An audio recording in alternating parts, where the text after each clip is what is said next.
Hi, this is Bill Raymond, and this is the second in a series of videos where I walk you through using the Azure Portal. In this video, I'm going to show you how to use the dashboard. So let's go ahead and get started. When you sign up for Microsoft Azure, you're going to get a dashboard.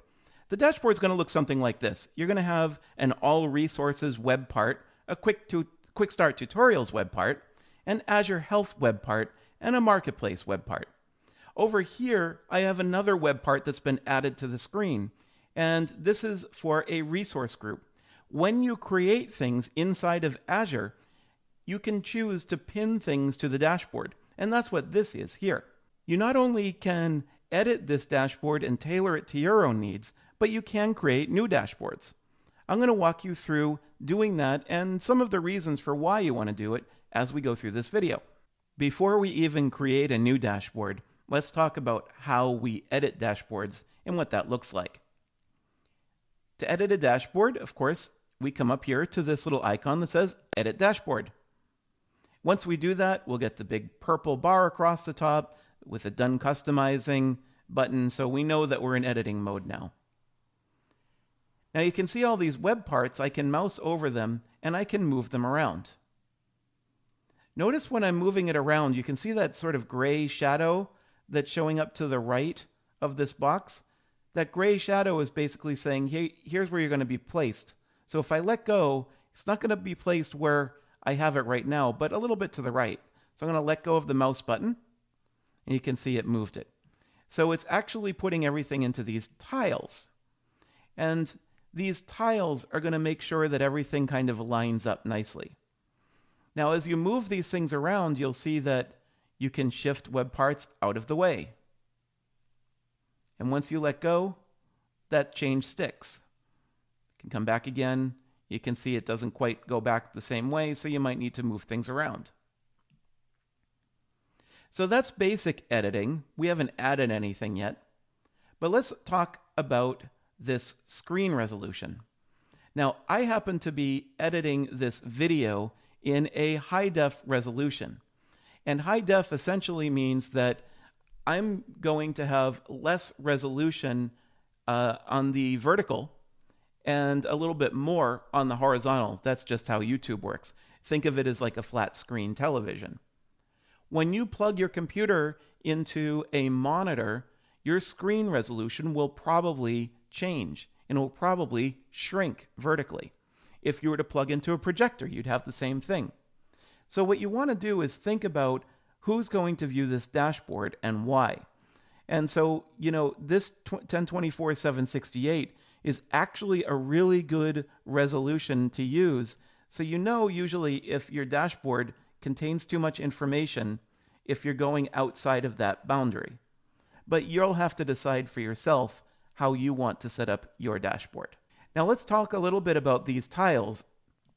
Notice that I showed you earlier that as you move things around, it'll automatically snap to various tiles. And what you can do is actually change the size of most of these web parts by coming to the context menu and choosing how much space the tile is going to take. As you expand the web part, sometimes you're actually going to see more information.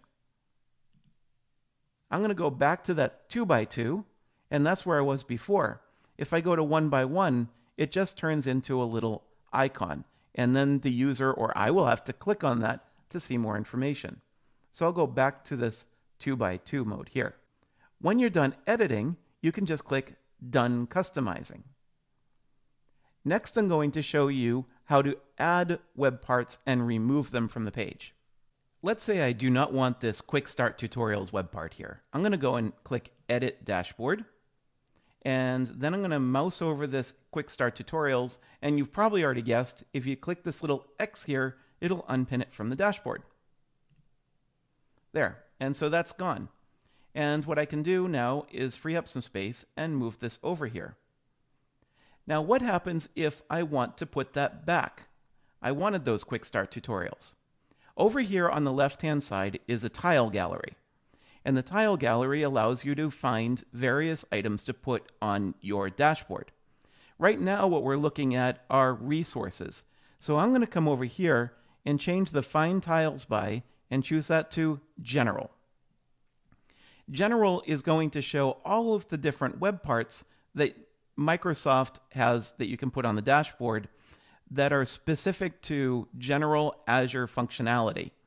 You can add specific things like this resource group here later. Okay, so if I want to add the Quick Start tutorials back, here it is. I can just find it, click on it, and drag it back onto the screen. I can put it back to where it was before if I'd like, just by kind of moving things around. So it's not really lost, it's just removed from the screen. So that's easy enough. And you can find any kind of things that you want to put on your screen, such as here's a help and support option, and that will help you contact Azure support.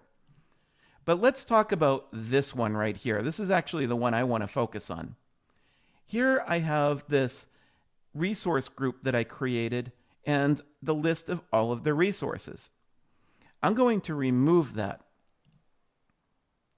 Now let's go find that over here on the left-hand side.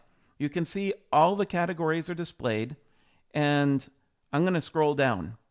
And I'm doing this fairly quickly, but hopefully you'll see that there is nothing called the resource group, and specifically no resource group for that expense app that I have.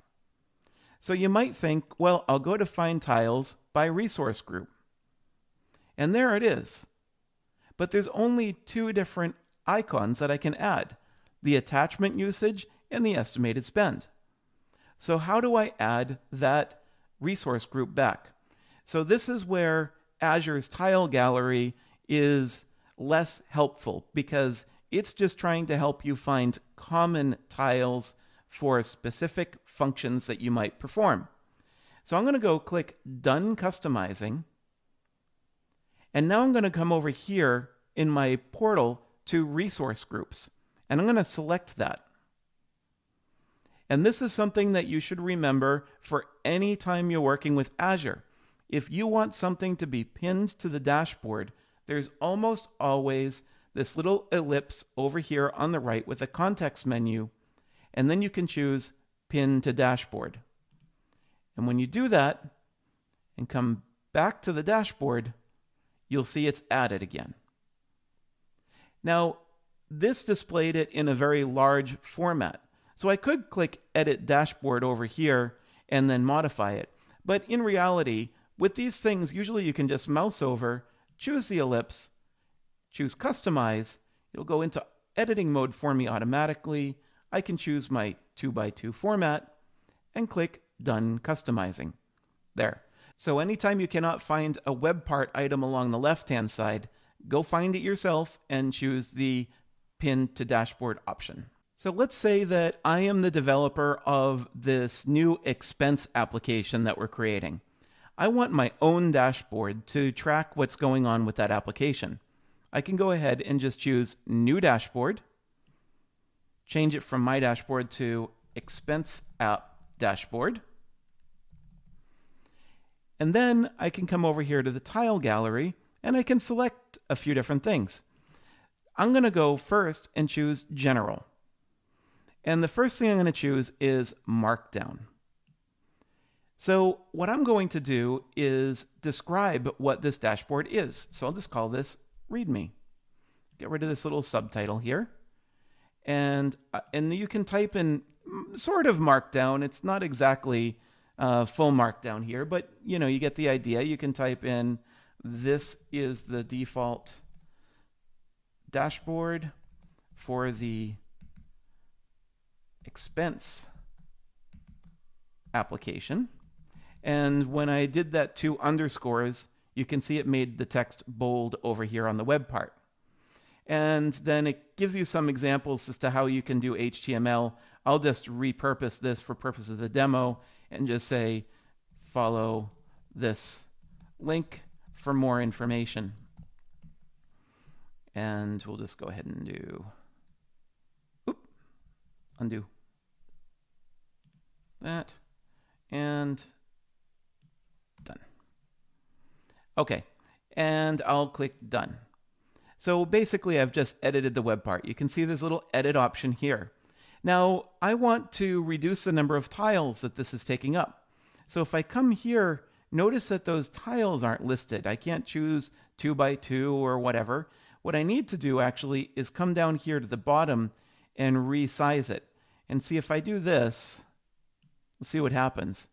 It kind of squishes it all together a little bit too much. So I kind of want to just get it right, decide how exactly I want it to look there. And I think that looks great. So now let's go ahead and add some more detail to this dashboard. I'm going to come back here to Find Tiles By, and I'm going to choose Resource Group. Remember, resource groups are those things that pack together all of the resources for a particular solution. In this case, it's my Expense App resource group. And there's a number of resources here that I can choose from. First, I have the database selected. Now, what I'm interested here is the estimated spend. So I'm just going to go ahead and put the estimated spend for my database right here. And as this dashboard updates, I'll see the billing information. That's all I want from here. Now, what I can also do is come down here and choose the app service. And you can see with the app service, there's even more things that I can select here. I can see the console window, and there's a whole bunch of other things that I can select. But wouldn't it be nice to see all the requests and errors right here on this page? So I'll just go ahead and drag and drop that onto the page. And I'll see a chart of requests and errors as they occur. Now, there's other places where I can get this information, but it sure is nice to have it right here on the dashboard. There's also a file system storage, so maybe I want that as well. And remember that the other thing that I probably want is the list of resource groups. So maybe I'll take this and move it here. And I want to add the list of resources and the resource group. So I'll choose Done Customizing. Now, you saw me do this before, but here's what I want to point out. I'm going to go back to the main dashboard. I'm just clicking Expense App Dashboard and choosing the Dashboard option. Right now, this is my selected dashboard. I'm going to come back now and say this is my selected dashboard, the Expense App. Notice neither of those have the resource group web part on them.